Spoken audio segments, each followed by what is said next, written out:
We are getting ready to go get our UK driver's license, or at least the first step for it, which is the theory test and the hazard test, which the theory is like similar to the written portion in America where they ask you some questions, road signs, and all that stuff.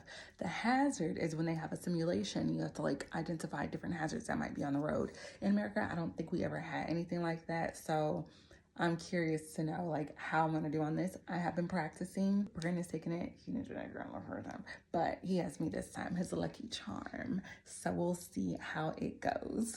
Oh my gosh, we passed our test. Next step is the driving, and I think I'm gonna do really good. What'd you guys say, Brandon Griffin?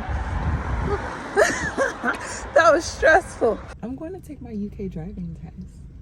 It's an easy thing in my opinion, but I don't know how this test is going to be because in America, when we take our driving test, it's in a simulated area. At least that's where mine was when I was driving in Florida. With cones and go do this, do this, do this. So it's mostly full of maneuvers. Whereas this is gonna have me driving in the real area or in an actual active area. So I'm curious to see how this test goes. If I pass it, I'm gonna be so happy. If I don't, then I am actually going to pay for a driving instructor so that way I can pass within this year.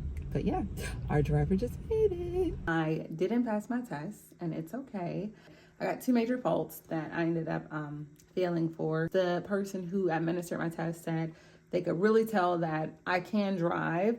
And unfortunately, it's those things that caused me to fail. In 10 days, I can take the test again. The only gripe that I have is, yeah, I can probably take the test in 10 days. However, the availability for the testing centers doesn't allow that. I took my theory test in March. There was no availability until December. That got pushed back until February. And now I am going to try and see like when's the next time I could probably take my test. So I'm willing to pay for an instructor to kind of help me with those main things. Go back and then pass my test the next time. I'm not going to let it get me down, but I was feeling very confident. And so this is a little humbling experience.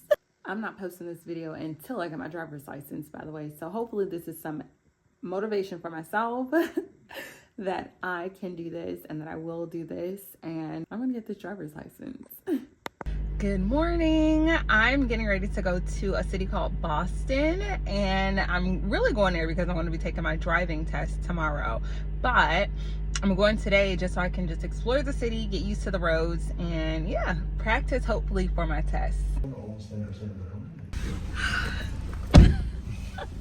Congratulations. I passed my test.